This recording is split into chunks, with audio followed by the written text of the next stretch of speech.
and welcome to Horror Rewind. This is Kelly Florence. And I'm Meg Hofdahl. And today we're talking about Kiss the Girls. Meg, you have sort of this Kiss the Girls connection because the sequel, Along Came a Spider, was the movie that you saw with your husband on your first date, right? Yeah, that's right. The sequel came out in 2001, and it was the opening day, and yeah, in April 7th, I want to say, I believe, or 6th, April 6th. And that was mine and my husband's first date. We went to that movie, and well, we're still married, so I guess it's all because of Morgan Freeman. Or James Patterson. Yeah. Are you a James Patterson fan? Like, did you or do you read James Patterson books? No, actually, I've never read a James Patterson book. I don't know. There's nothing. I don't know. I guess I've just never been driven to read one. Luke read them. He used to really like them back in like when he was in high school and stuff. So I think that's why we went to the movie, and also because I loved Kiss the Girls. So it was an obvious choice to go see it. But actually, Along Came a Spider ended up not being that great. And it's Alex Cross, but there's no other connection to Kiss the Girls, or is there? I don't think so. I think it's just another Alex Cross story, just like how, Tyler Perry eventually was Alex Cross. Were any other people Alex Cross? That's the only ones I read about. Okay. So Kiss the Girls came out in 1997. It's not popular with critics. It's only 29% on Rotten Tomatoes. And I was like, oh, I mean, not that we have to align ourselves with critics, but I thought this movie's better than that. Yeah, that's kind of surprising. I think it's a really sort of fun serial killer movie, and has sort of a great female-driven aspect to it, even though it's an Alex Cross story. And, he's the protagonist, but Ashley Judd is too, and I guess I'm kind of surprised that it doesn't have the best rating. A couple other facts about the movie. It had a budget of $27 million. It made $60 million at the box office. Now, did you know this, that Gillian Anderson was originally cast in the Ashley Judd role? No, I never knew that. That would have been interesting. That would have been cool. So she had the break for hiatus between seasons of X-Files, but then ended up dropping out of the project, and then they cast Ashley Judd, who, this is terrible, but Ashley Judd revealed this is the movie that she was harassed by Harvey Weinstein on. Yeah, when I was watching it, I was kind of thinking about that, and, it sucks that these things, sort of infiltrate the fantasy and watching a movie and things like that. But it's important to know what she was going through at the time. And, her career was really never the same. She had this sort of like heightened celebrity around this time, like Double Jeopardy, and there were some other popular movies that, made quite a bit of money that she was in, and then it was like she sort of faded into obscurity, and we kind of know why now. Yeah, it's so crazy. So this movie begins with this voiceover, and every time we're hearing, and this is all spoiler filled, of course, every time we're hearing Casanova speaking in his Casanova voice, it's actually Tony Goldwyn doing the Casanova voice, because they didn't want to alert the audience that it was actually Cary Elwes. And so in the whole scene where Tony Goldwyn and Cary Elwes are supposedly talking back and forth with each other, it's Tony Goldwyn talking to himself.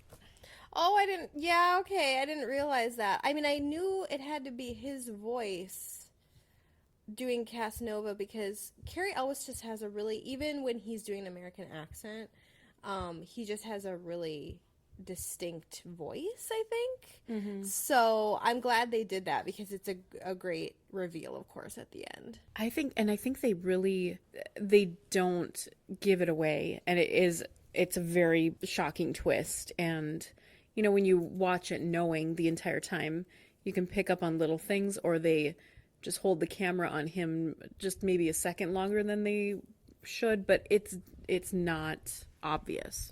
I think my only complaint is that in order to preserve the twist, which I'm so glad they did, but he's not in the movie enough. I love Cary so much. I love him so much. We're both Princess Bride fans, and I'm assuming that's where you love him from originally. Yes, I love him from that, and then Of course, I loved him from Robin Hood Men in Tights and things like that too. But then, as a teenager, then I loved him from this movie and from a movie called The Crush and from these other movies. And I was just so in love with him, like pictures on the wall in love with him. And so my only complaint is, oh, and my other complaint is that he doesn't have blonde hair in this movie. Yeah, true. I love Carrie. I think just from The Princess Bride, and he's going to be in Stranger Things next season. I'm so happy, and he was even in a season of the X-Files, which is really weird. But yes, he's gonna be in Stranger Things. I think he's gonna be the mayor, so I'm excited. I don't care who he's playing. I just think he's a brilliant actor, and obviously, I think he's gorgeous too. But I just love him so much. Meg, I'm gonna skip ahead. There's this scene where Ashley Judd, we get to see a little bit of her character outside of work. She's a doctor, but she's boxing, and so we see that she's got some fight training.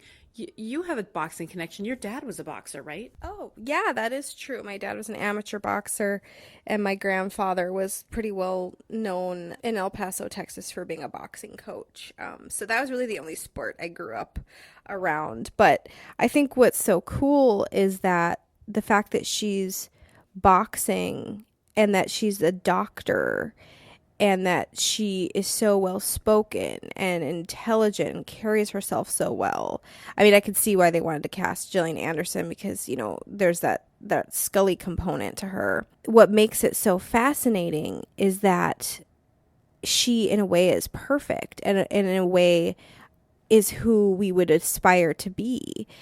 Yet she can't escape Casanova. I mean, she has all this boxing training, but when he comes into her townhouse at night, her house, it doesn't matter. It doesn't matter any boxing training she has or any wits or smarts.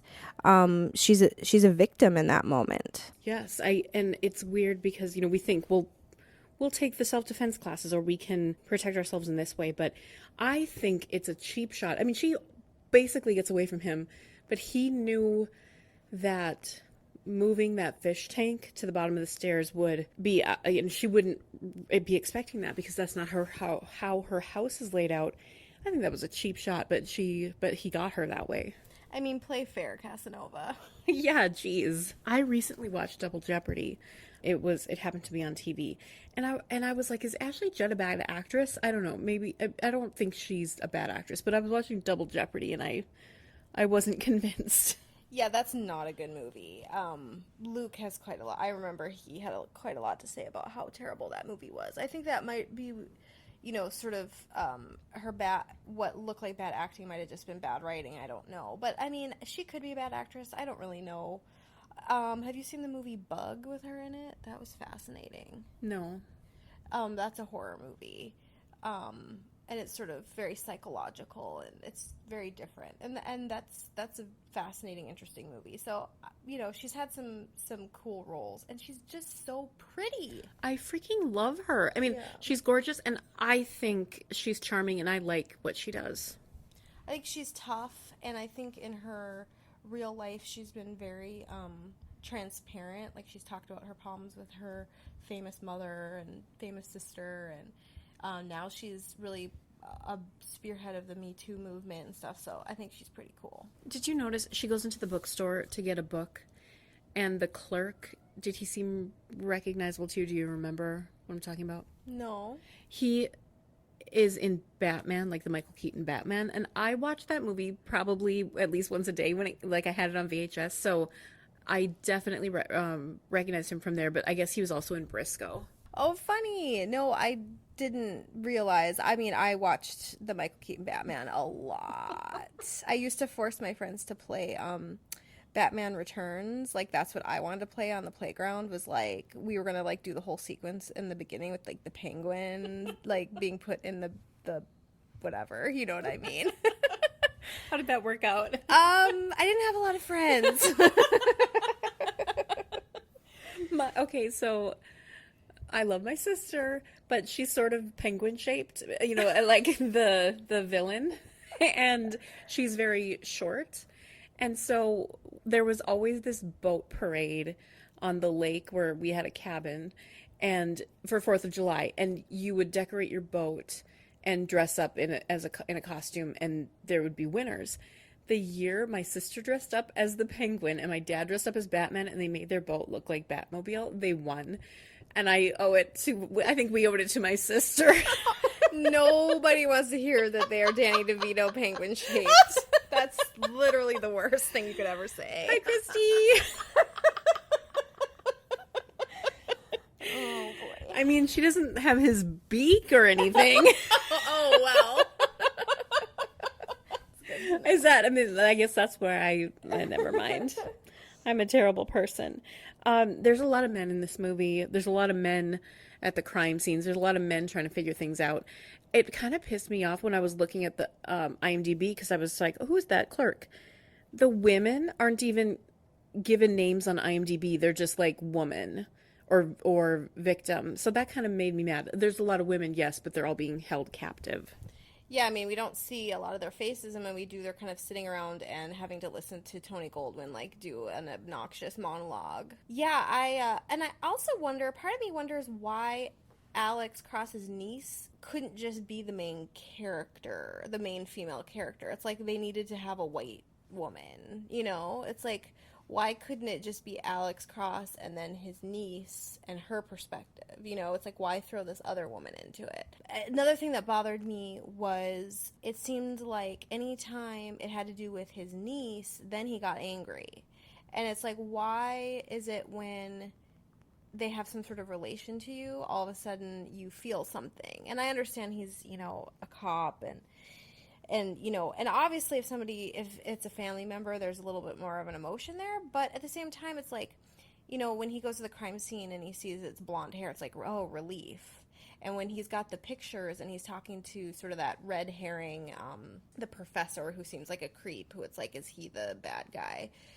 And as he's looking at pictures of women bound, but as soon as the guy mentions his niece, then he like strangles him. And it's like everything is just heightened when it's like, oh, now I can actually give her a personality and a face, you know? Yeah, I think it is definitely showing that phenomenon perfectly, how I think a lot of people act, unless it's personal or unless they can see it directly affecting them, then they don't have any empathy for it. Mm-hmm. Yeah. There was a scene when Ashley Judd is sitting in the car with Jeremy Piven and creating small talk, and I wrote down that this is your personal hell, Meg. Small talk? With Jeremy Piven. I mean, with like a mansplainer type. And he was talking about sports. Like, it's true. I literally could not. I couldn't. I would have to just get out of the car. I have nothing to say about sports, first of all. And second of all, I hate small talk in any form. Yeah, that was the most awkward part of the movie. I think they did a good job. They had this Tony Goldwyn, you know, they're wondering if he's a bi-coastal killer, and but you know, really they're friends and they're sort of each their own serial killer. Then they have the red herring guy, and we just don't know who's doing it until the very end, when we see Alex Cross like matching up signatures, and then Carrie Elwes shows up at our house. Like, we don't know until that moment. There's not even a hint. Like, nobody ever suspects him. No, I don't think there's ever a hint. I think they were very careful. They really wanted that wallop at the end. What's kind of cool is that, you know, this phenomenon of two killers working together is not unheard of. Like, while I was watching it, I was thinking of, like, the Hillside Stranglers, for instance, and there have been instances of two men, you know, kidnapping and torturing, raping, and murdering women. And it's fascinating to think about because it seems like something that you could never share with another person. But, you know, it actually, this does happen. So I think it's kind of cool that we have two killers. And another thing that I thought was kind of neat is that a lot of times serial killers, like when I was talking about Ed Gein for Texas Chainsaw Massacre, he chose his women a lot based on looks. I mean, there was a little bit of personality, but it was based on looks a lot. And, you know, that typically tends to be like how it goes. Like, even Buffalo Bill, he would choose women that were a little bit bigger because he liked the skin and all that. But this, they have, you know, which is very rare. They have white victims and African American victims because it's more about their personality and it's about their accomplishments, and I think that's kind of cool. Yeah, I thought that was interesting too. They were all extraordinary in some way, Alex Cross was saying, and that's why he kidnapped them. Another part that I liked and found interesting is that they had to dig into history, and it was all about these plantations and where they used to keep their slaves, and it was all this underground abandoned sort of cave bunker system, and that's where he ended up keeping these women. And so I like that, there was a little more investigation in the library involved instead of just, combing a neighborhood. And it made for a really cool setting. I also loved how and I can't think of her character name, but when Ashley Judd escapes, when Kate escapes, she actually looks like she's been through something. Like so many movies, they have like one little cut above their eyebrow or something, but she has like the blood vessels in her eyes broke, or one of her eyes, and like she looks like shit. And that's like how you would imagine somebody would look after, escaping this killer and running through the woods. And so I appreciated sort of the hyper realism of that. I totally agree. There's this end sequence. Carrie Elwes shows up, and then Morgan Freeman's figuring it out. Carrie has cut the phone lines, and Morgan Freeman's on his way. There's the reason why Alex Cross doesn't shoot Casanova at that moment is because they're saying this room full of gas, because he's released the natural gas, and the muzzle flare will explode the whole room. Well, I was reading just things about the movie, and apparently they did this on Mythbusters, and it's not true. But I appreciate it. He had to shoot through a carton of milk in order to not light the room on fire. But isn't it funny the things that Mythbusters does? Yeah, it is. And like I'm a total sucker. Like that sounds like a real thing to me. I mean, I'd be like, "Don't shoot." Like, that I'm a sucker. I don't know anything about guns, so that sounds real. So that's funny that they tested that out. But I love that end sequence when everything seems normal. I mean, you know something's wrong. You know that Nick Elliott, no, not Nick Elliott. That's from the next movie. When Nick when that he's bad at that point because of the signature, but she doesn't know yet. And all of a sudden he starts kind of talking about weird stuff, and he's talking about her period, Looking through her garbage, and like she's cutting the vegetables and he's doing his thing. And then he's like, talking about condoms. And it's like all of a sudden it just went wrong. And I think every woman's had a conversation with a man where everything seems normal. And then all of a sudden it takes a left turn. And you're like, oh my God, what just, this is creepy. So, of course, this is like a really super exaggerated example. But it's really well done. And it just gives you chills. Yes. And again, she thinks she's free. She's cooking dinner to have dinner with the detective because it's solved. But really, it's still on. I like this movie. I like it better than 29% on Rotten Tomatoes. And I saw it in the theater, and I used to watch it whenever it was on. I think I used to have it on VHS or DVD. Yeah, I owned it too, and I don't know what it was in particular, that resonated with me. I mean, I've just always loved serial killer movies, and I think Kate's character, it just really holds up the movie and makes it watchable. And of course the Carrie Elwes element. I love him. And it's cool to see him as the bad guy. Yeah, I watched this movie a lot. It came out in 97, so I was 13, and it was a hit for me. I watched it and rewatched it.